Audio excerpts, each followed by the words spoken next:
Today I'm testing the new Real Techniques Makeup Saving Sponge and Brush Trio. I'm going to be sharing my thoughts. This trio right here, which includes a sponge, has kind of like this fingerprint material here, which is very bendy and thin. This is supposed to mimic applying makeup with your finger. Same thing with these brushes. They're sloped and designed to be as if you're applying the makeup with your finger. But the selling point with these is they are designed to save your makeup, hence the name Makeup Saving Brush Trio. Well, Sponge and Brush Trio. I got mine on Amazon for $15.97, so essentially $16 for the three, or you can buy just the sponge if you're not interested in the brushes. The sponge right now is on sale for $7, or you can get a pack of two for $14, and it says absorbs 90% less makeup, and I have already tried it, so I kind of have some opinions on it, and I'll be sharing those in today's video, and I wanted to kind of share how they perform as well. First things first, let's get the hair out of the way, and I did already prep my skin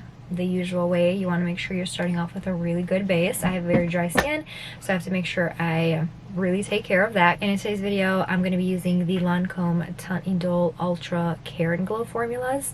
I have the foundation and the concealer. The foundation I have in shade 240W, and the concealer I have in 105W. And the reason why I chose this is because this is kind of the only foundation right now that matches me, since I have like no self-tanner on. Let me actually start off with a hydrating primer. This is the one from Cover FX. Just like an extra layer of hydration, because the Lancome foundation isn't the most hydrating foundation out there, especially if you have dry skin. I saw a TikTok hack to say place your foundation onto the palm of your hand because it's not as porous and won't absorb as much makeup. I think what I'm going to do instead is just apply the foundation directly onto the sponge, because again, this is designed to basically not absorb any well, not any, it says 90% less makeup, so we're gonna see. I'm also gonna try the brush on this side, and we'll see which one I like better. We're just gonna tap tap tap tap tap.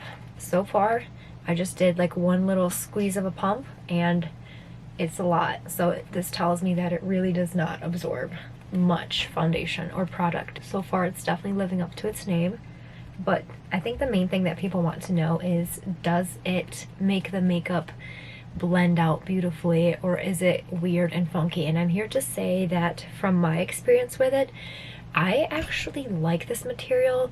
It's almost like a rubbery, it's not rubbery, it's just it's a very interesting material. Do you hear it?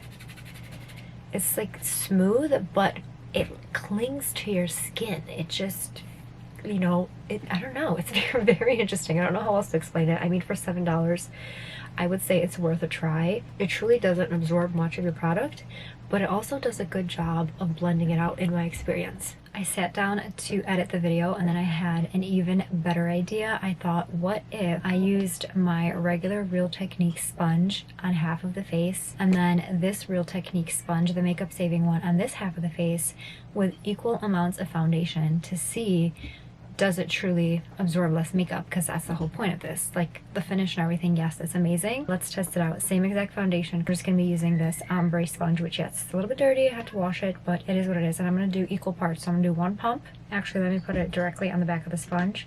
One pump.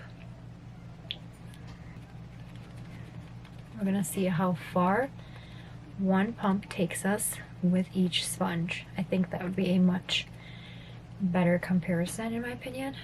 I usually leave the under eye without foundation because I like to use concealer in that area, and because I have dry skin, I don't want to have too much product on my under eye. This covered a lot. This one pump basically did my entire face, no problem. Okay, now for the other side, using this Real Technique sponge. Again, it is dirty, don't mind. One pump. Let's see how far this gets us. I have a feeling not as full coverage. I already feel like the sponge absorbed a lot of it because I'm all out. Let me bring it up. There's not much left for my forehead.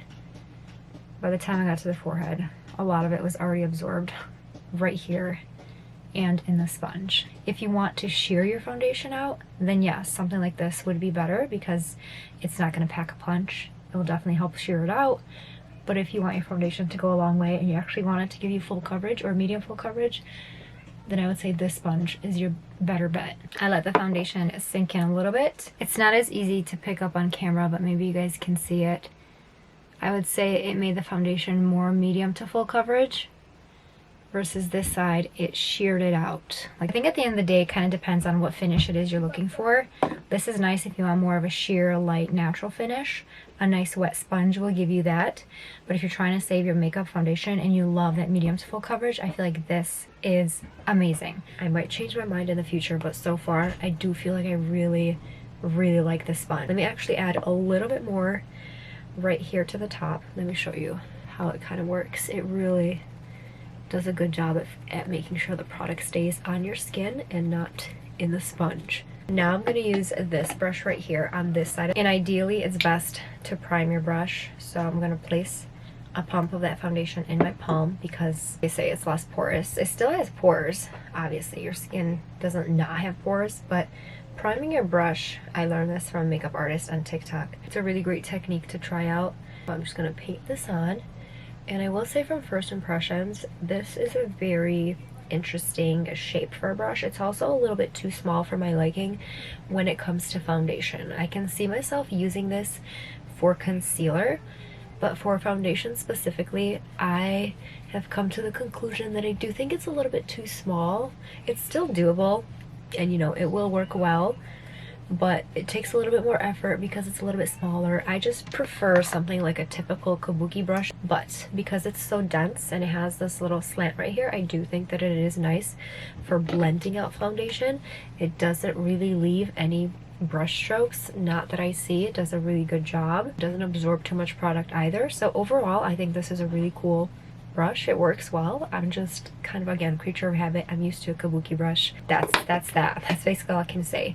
And then it comes with this teensy little brush, which I'm going to use for concealer. And again, ideally you want to prime your brush for concealer, but I'm just gonna go right into it. I'm just so used to applying concealer like this that it's hard for me to do it any other way. And it's so teensy and tiny that it's this. I feel like this is going to take forever.